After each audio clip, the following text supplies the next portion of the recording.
All right. Thanks for coming and thanks for tuning in. With Plaid, we've managed to break the 2-second barrier, if you will. No production car has ever done 0 to 60 in under 2 seconds. In addition to a crazy performance, it's also got a longer range.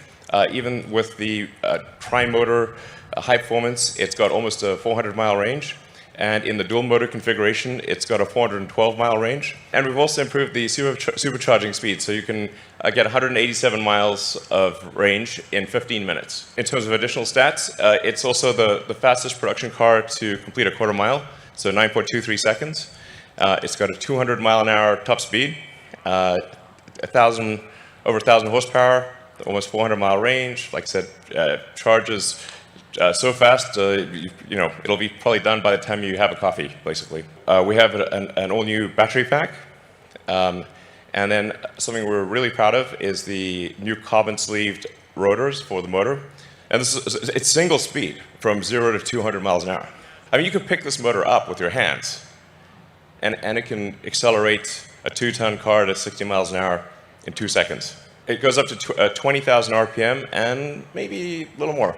We also were able to achieve the lowest drag coefficient of any car ever made.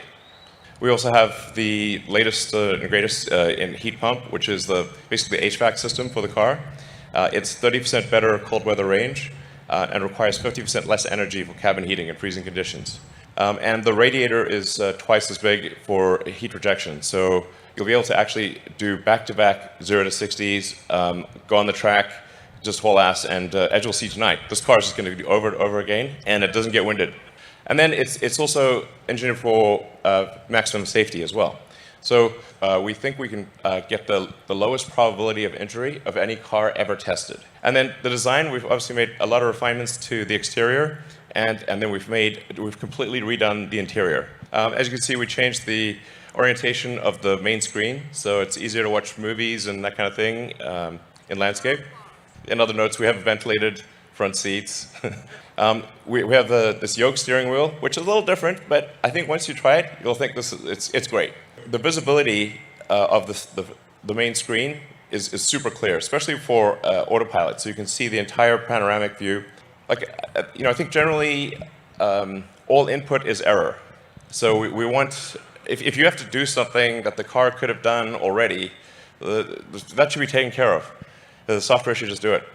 So you can actually just literally walk up to the car, it senses that you're approaching, unlocks the car based on your phone. It just basically pairs with your phone, knows that you're coming to the car, opens the door, extends the handle, you sit down, and you just drive. You don't have to press the drive or anything like that. The car knows you want to drive. It will just keep minimizing the amount of input that you need to do until the car just reads your mind. So it's going to be great. We've redesigned we've moved the interior so that the front IP is actually slimmer and thinner, so we were able to move the front seats forward, giving more room to the back seat. And we reclined the back seat more and reduced the interior trim. Dual inductive chargers for your phones in the back and dual inductive in the front. Similar to the Model 3 and Y, instead of having air vents, we use intersecting columns of air. And we just vary the speed of the air. And then the 17-inch touchscreen it feels like a movie theater. The sound is incredible. We have an all-new sound system designed by Tesla Audio, and we have acoustic glass throughout the car. So the car is very quiet when going down the highway, even at very high speeds, like you're doing 100 miles an hour, it's still quiet. And then we've got an all-new UI. Anyway,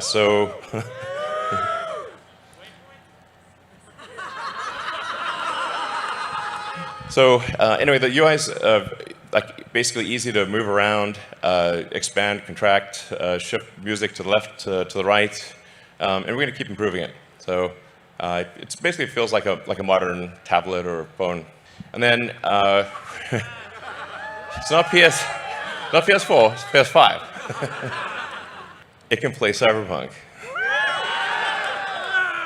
So I think this really illustrates the difference. It maintains 1,000 horsepower all the way up to 200 miles an hour. All right, and deliveries begin now. So we're in production. We're going to deliver the first, I think, 25 cars now, and then basically we should be at several hundred cars per week soon, and 1,000 cars a week probably next quarter. My hat is off to Tesla engineering, production, design, the whole group. They put their heart and soul into this. So hope you enjoy it. So let's deliver some cars.